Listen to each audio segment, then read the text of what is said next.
Police मुख्यालय की press वार्ता में आप सभी का स्वागत है। 4 महत्वपूर्ण विषय हैं जिस पर आपसे वार्ता करेंगे और आपको जानकारी देंगे। सबसे पहले जो सिपाही भर्ती की विज्ञापन निर्गत हो गया उसके बारे में सामान्य जानकारी है, लेकिन आम जनता और युवाओं के लिए बहुत लाभप्रद है और ये उचित है कि उन सबको रिमाइंड किया जाए।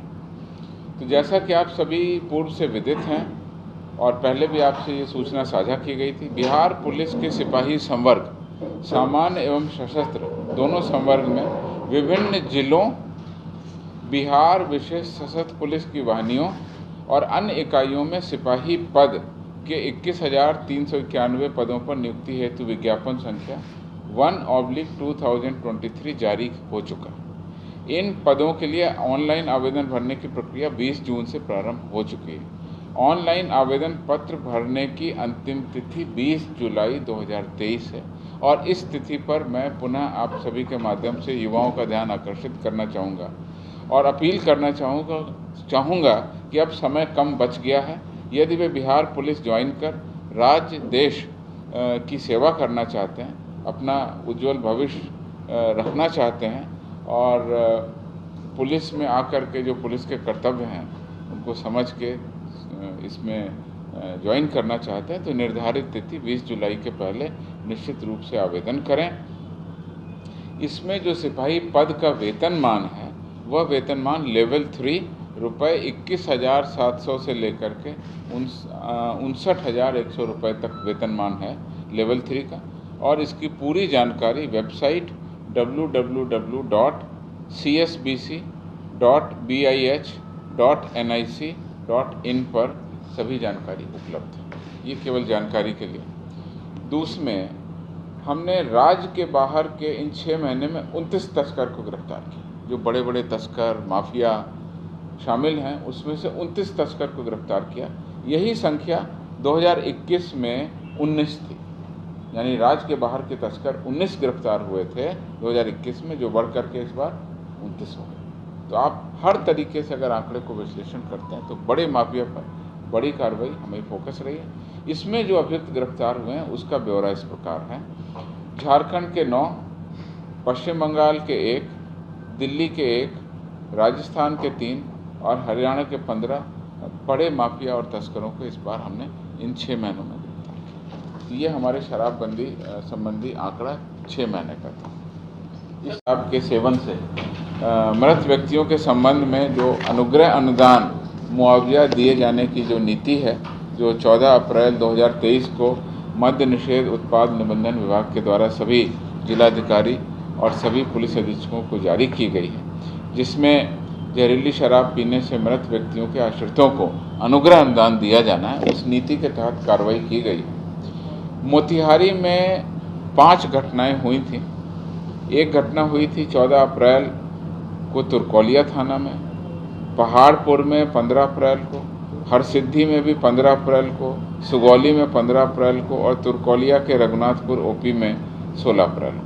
इन 5 घटनाओं में 43 मृतक के आश्रितों को उनके अंत परीक्षण प्रतिवेदन यानी पोस्टमार्टम रिपोर्ट, उनकी मेडिकल इंजरी रिपोर्ट या जो भी उनकी जांच थी उसके, एफएसएल की रिपोर्ट, जो भी डॉक्यूमेंट्स थे उसके आधार पर जो रिपोर्ट आई उसके आधार पर और जो भी पुलिस की जांच थी उसके आधार पर ये माना गया कि इन कांडों में मृत व्यक्तियों की मृत्यु जहरीली शराब के सेवन से हुई है।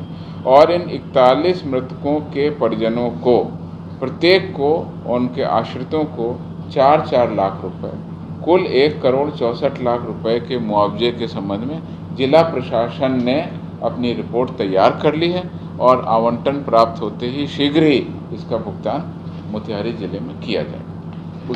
और बरामदगी में जो विदेशी शराब से भरे हुए जो शराब के कंटेनर आते थे उसकी अगर हम जब्ती की बात करें तो 2021 के 6 महीने में 2,42,000 लीटर शराब, 2022 में 3,57,000 लीटर और 2023 में ये काफ़ी अधिक बढ़ करके 5,11,686 लीटर शराब बरामद हुई। तो आप देख सकते हैं कि एफआईआर भले कम हुई है लेकिन हमारी बरामदगी बहुत ज़्यादा हुई है। 2,42,000 का दुगने से भी ज़्यादा बढ़ करके 5,11,000 लीटर शराब हमने बरामद की। अगर कुल हम शराब की बरामदगी की बात करें उसमें भी बहुत बढ़ोतरी हुई है। इस कुल बरामदगी में विदेशी शराब, देशी शराब और स्पिरिट और इस तरह के सब सारी चीज़ें इंक्लूड हैं। तो अगर उसकी बात करें तो 2021 में लगभग 3,17,000 लीटर, 2022 में 3,74,000 लीटर और ये संख्या बढ़ करके 2023 में 5,23,000 लीटर हो गई है। तो इस प्रकार हमने इस वर्ष बड़ी शराब की खेप पर फोकस किया, न कि छोटे छोटे कांड दर्ज करने पर हमने फोकस किया। अब हम वाहनों का अगर विश्लेषण करते हैं तो उसमें भी ये बात स्पष्ट हो जाती है। मोटरसाइकिल बरामद की अगर हम बात करें 3 सालों में 49, 43 और 58 लगभग 50 के आसपास हैं। कोई बहुत ज़्यादा बढ़ोतरी इस बार नहीं हुई है। लेकिन 4 पहिया वाहन की अगर हम बात करते हैं तो 4 पहिया वाहन जो हैं उसमें 2021 में 97, 2022 में 148 यानी 148 और 2023 में बढ़ कर के 171, यानी हमने 4 पहिया वाहनों पर फोकस किया, बड़ी खेप पर हमने फोकस किया और वो संख्या बढ़ कर के 2021 की तुलना में 97 की तुलना में बढ़ कर के 171 हो गई। अगर हम बड़े ट्रक और कंटेनर की बात करें तो वो फिगर भी आपके सामने रखना चाहता हूँ। 2021 में 85 ट्रक, 2022 में 99 ट्रक और कंटेनर और इस साल 124 ट्रक कंटेनर 6 महीने में बरामद किए गए। तो इस प्रकार से हम कह सकते हैं कि बड़ी खेप और बड़ी खेप पर बड़ी कार्रवाई करते हुए पुलिस ने इस बार अपने अभियान को और तेज किया। करीब 5,23,000 लीटर हमने शराब टोटल अभी तक बरामद की है, जिसमें 5,11,000 लीटर जो है वो विदेशी शराब। तो आप समझ सकते हैं कि विदेशी शराब की खेप पर हमने फोकस किया, ज़्यादा से ज़्यादा ट्रक कंटेनर को इस साल हमने फोकस किया। अब हम इसमें राज्य से बाहर के जो अभियुक्त गिरफ्तार हुए हैं उसका भी विश्लेषण करते हैं। तो इसमें 2023 में हमने राज्य के बाहर के इन 6 महीने में 29 तस्कर को गिरफ्तार किया। जो बड़े बड़े तस्कर, माफिया शामिल हैं उसमें से 29 तस्कर को गिरफ्तार किया। यही संख्या 2021 में 19 थी, यानी राज्य के बाहर के तस्कर 19 गिरफ्तार हुए थे 2021 में, जो बढ़ करके इस बार 29 हो गए। तो आप हर तरीके से अगर आंकड़े को विश्लेषण करते हैं तो बड़े माफिया पर बड़ी कार्रवाई हमें फोकस रही है। इसमें जो अभियुक्त गिरफ्तार हुए हैं उसका ब्यौरा इस प्रकार है। झारखंड के 9, पश्चिम बंगाल के 1, दिल्ली के 1, राजस्थान के 3 और हरियाणा के 15 बड़े माफिया और तस्करों को इस बार हमने इन 6 महीनों में गिरफ्तार किया। तो ये हमारे शराबबंदी संबंधी आंकड़ा 6 महीने का था।